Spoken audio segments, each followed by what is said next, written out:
Good evening, everyone. As Alyssa said, my name is Vanda Dauksta, and a few words about me before I start the presentation.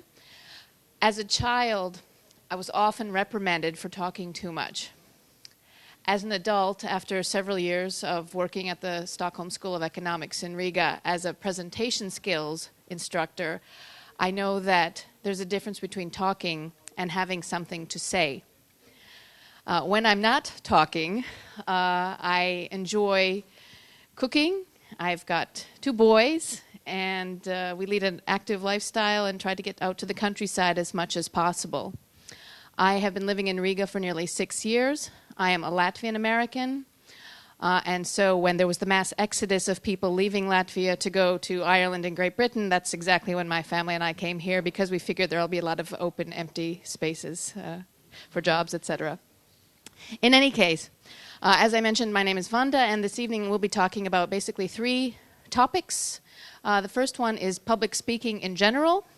The second is the organization known as Toastmasters. Super. Well, yes. And the third is public speaking for techies, and I hope no one takes offense as to this terminology. It's meant in the most friendly of ways.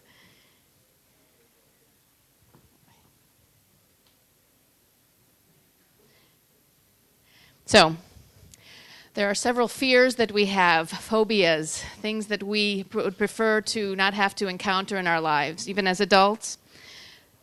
One of them is darkness. Some people are terrified of spiders. Others of heights, snakes. Of course, I don't think anyone particularly looks forward to being in this guy's spot.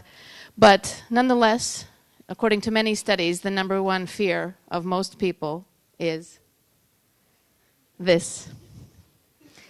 In fact, there's a comedian in the US, Jerry Seinfeld, who has said that he's amazed that public speaking is number one.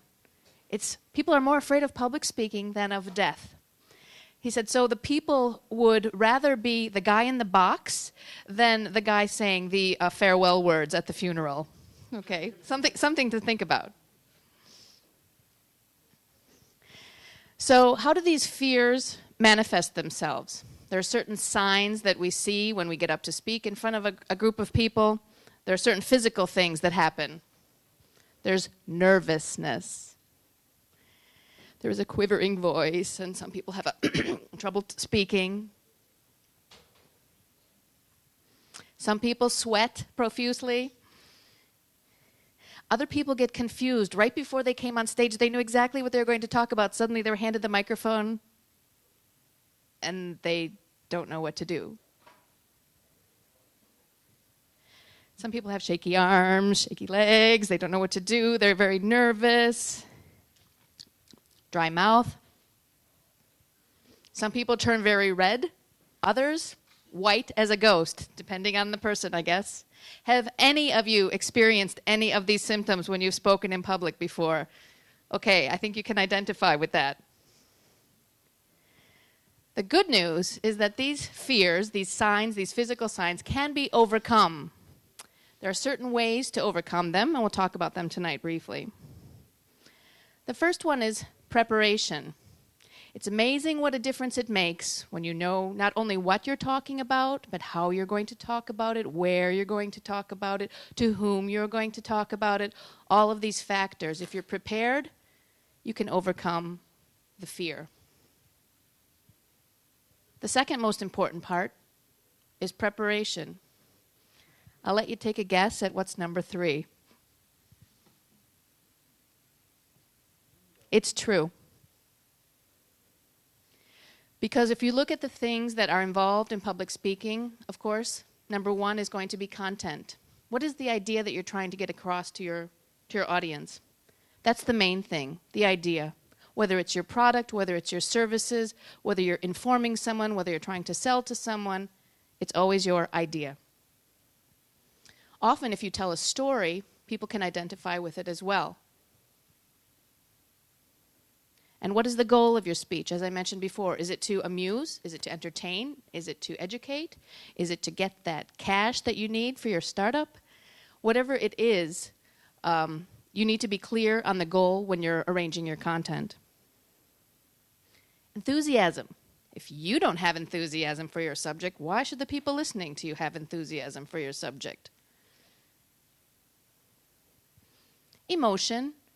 And I don't mean that everything has to be dramatic. I mean that if there's something that's fun or funny, go ahead and laugh, smile about it. If it's something that's more serious, okay, you can show a more serious type of stance.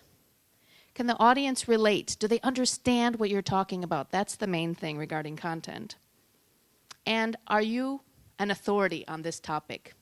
If it's a product that you've designed and you've worked on and you've poured out your blood, sweat, tears, and a lot of hours in front of the computer screen, you have a vested interest. You are the authority about this topic. The second part about being prepared is organization of your ideas. Okay? They need to be in some sort of fashion that people can follow along and know what's going on. For example, you need to know what is the allotted time of your pitch, speech, presentation, whatever it is. If it's a pitch, it's a few minutes. If it's a speech, it's a half hour. If it's some type of a presentation, it could be 2 hours with a break in between. Why is this important? Well, it's important because we all know how valuable our time is. We want to respect the time of others.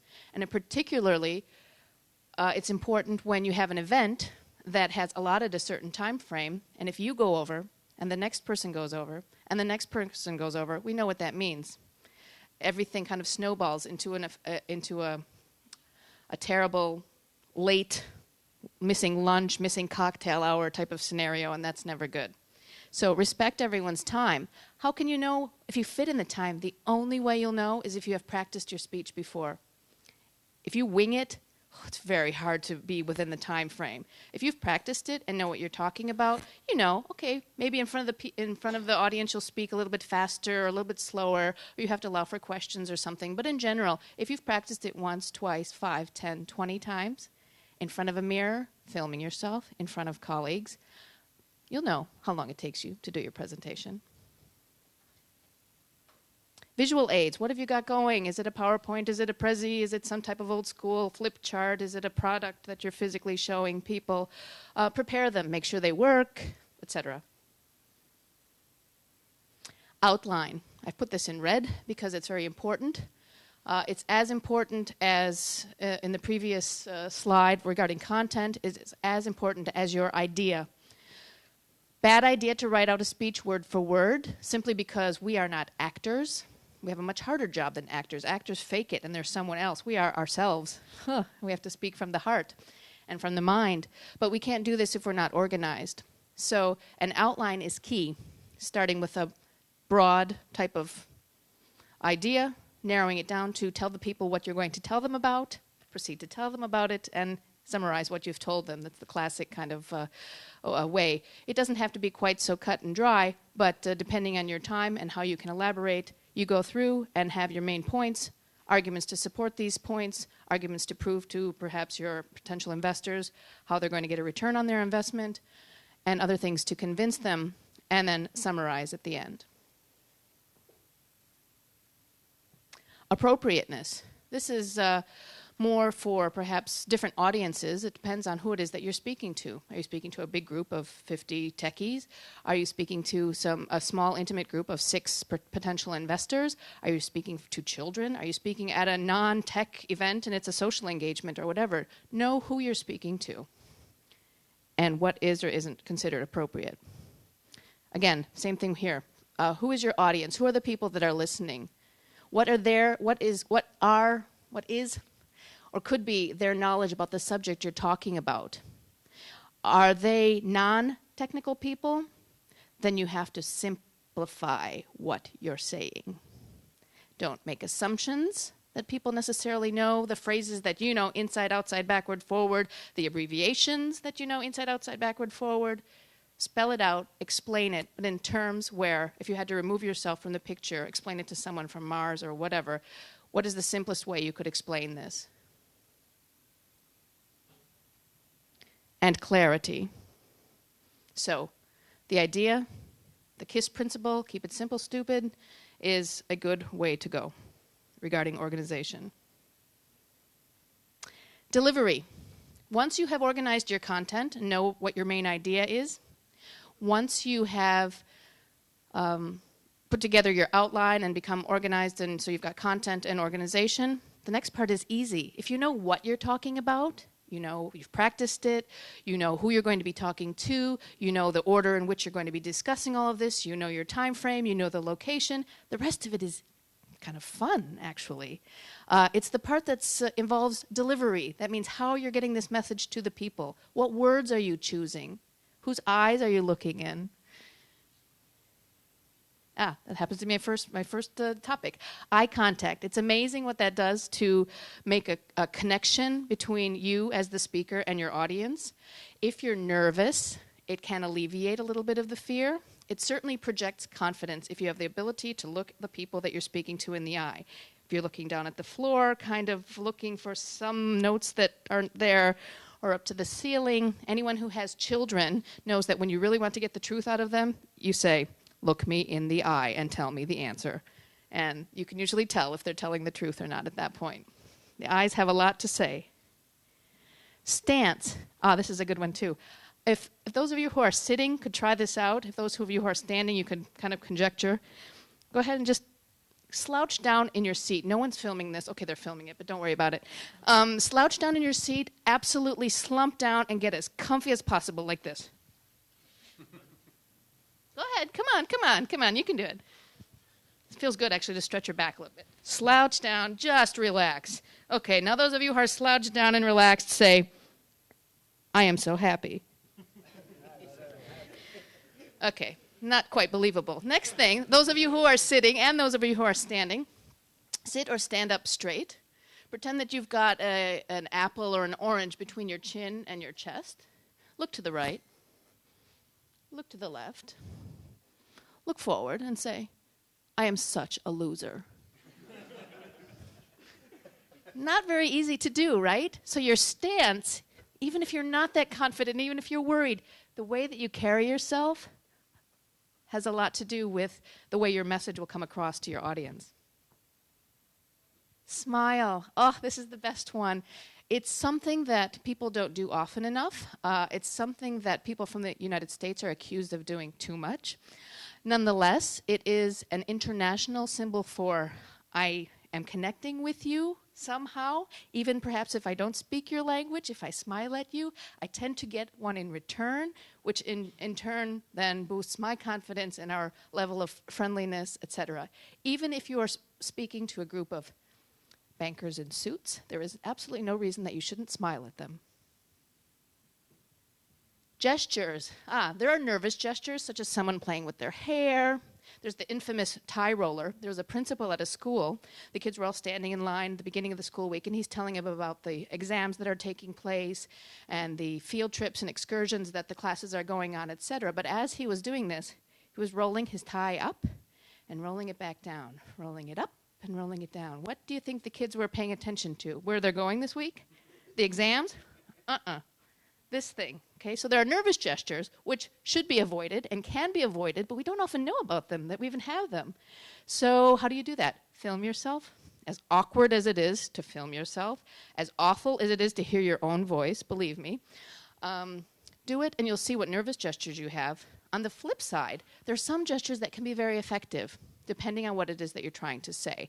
If you're trying to talk about a gigantic project or something huge, then go ahead and show huge. If you're saying you only need this much more, then show just this much more.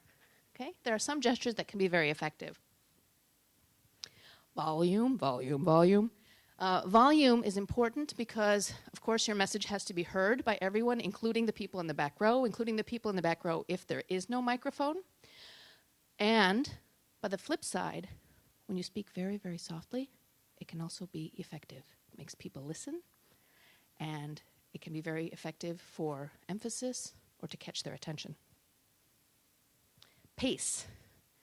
There are times when we're very, very excited about something and we speak a little bit faster, and then there are times when we need to slow down for emphasis to make a point, to be a little bit more serious, sometimes just to gather our thoughts. And tone. If I were to speak in the same tone of voice for the entire speech, it would be funny for the first 30 seconds, but then after that, it would not really be very funny anymore. Right? Our tone, especially in English, goes up, it goes down. Certain emphasis on certain words. A simple sentence. I didn't say he stole the money. I didn't say he stole the money. I didn't say he stole the money. I didn't say he stole the money.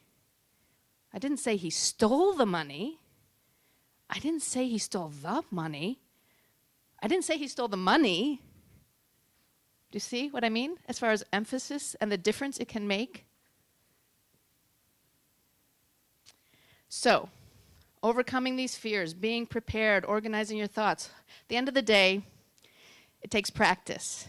Whether you're running a marathon, whether you're playing a piano concerto, whether you're, I don't know, cooking, baking a cake or something like this, you can't do it perfectly right off the bat. You can't even do it well off the bat, especially running a marathon.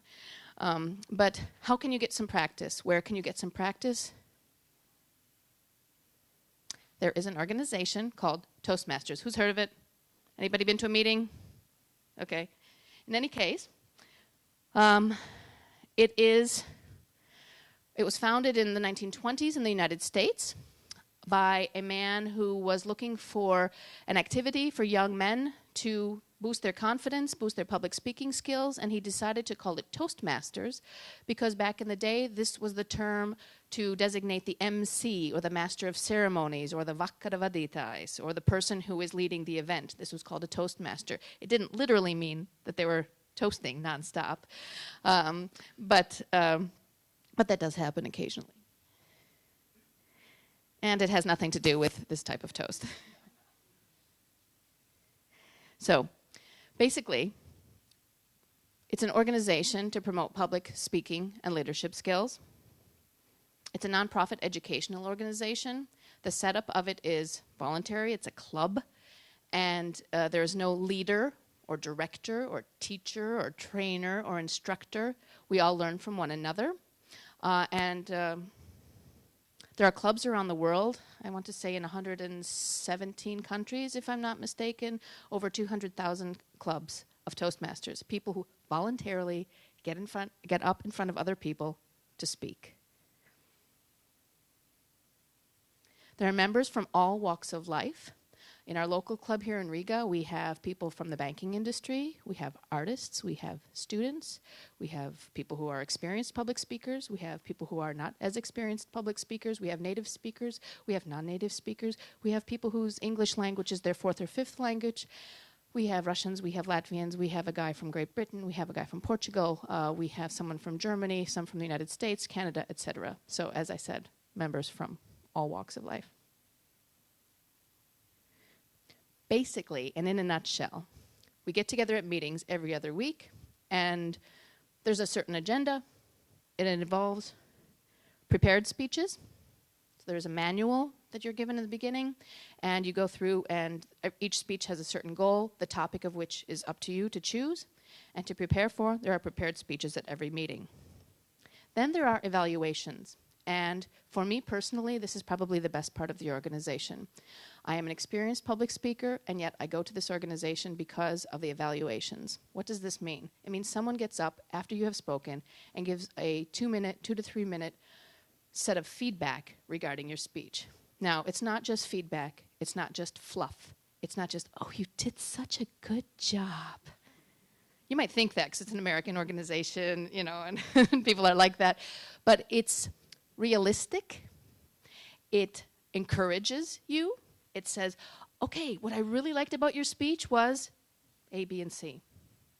What I would suggest you improve on, what I would suggest you try the next time, one element for improvement could be, etc., etc. Not, oh, you were playing with your tie, or oh my gosh, you were playing with your hair, or we couldn't hear you in the back, etc., etc. The whole feedback process in Toastmasters is one of positive reinforcement and also specific encouragement, specific feedback for improvement. There's also something called table topics, and this is more of a kind of think on your feet quickly. You're given a topic, you have to speak about it for 1 to 2 minutes, and they range from serious to hilarious. And it's a good thing and a good way to organize your thoughts. It's particularly good if you are doing some type of pitches and you have to have questions afterward, and you have to kind of quickly come up with a concise and understandable answer. And there are other roles as well. There's a timekeeper. As I said before, time is very important, and it's important to make sure that you're within the time limits of your speeches. There's a grammarian who notices things about the English language that are interesting or things that could be improved. There are a few other roles as well. But that's basically it in a nutshell. As I said, these meetings take place around the world. This is a meeting that was that I attended in Istanbul, Bangkok, Helsinki. The local club has a website, it's basically toastmasters.lv, so you can look up for information. I know that TechHub also includes our meetings on their planners as well.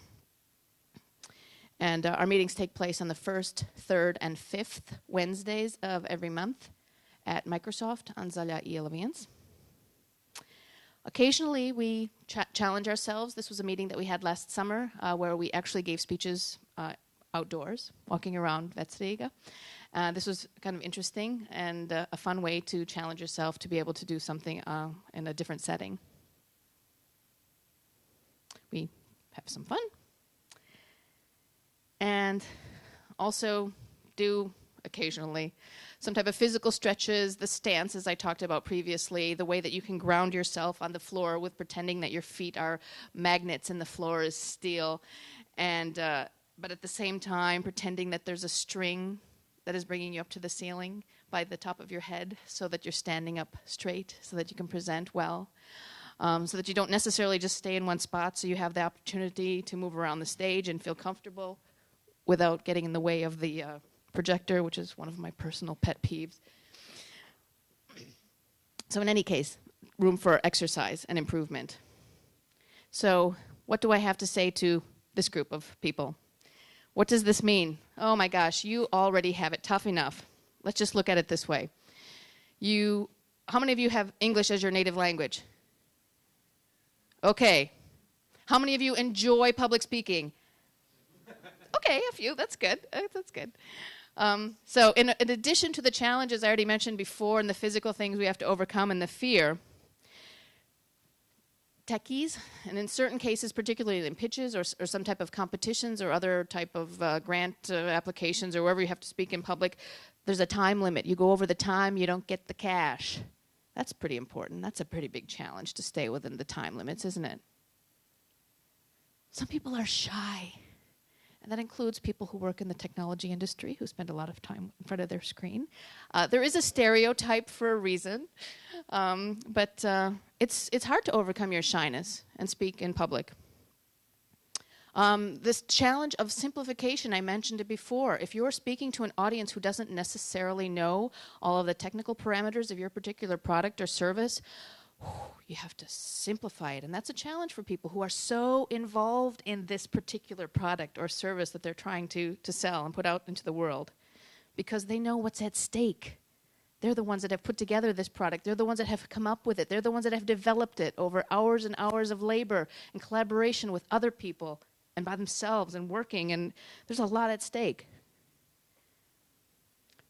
An interesting challenge would be to try to give a speech and not use a PowerPoint, and not use a Prezi, and not use technology, and just make the connection with your audience this way.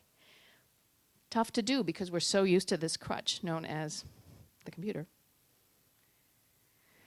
And some people will say it's a challenge for me to speak because I'm not a natural speaker. As I mentioned before, I'm a natural speaker. I speak in my free time. I speak to anyone who will listen to me, okay?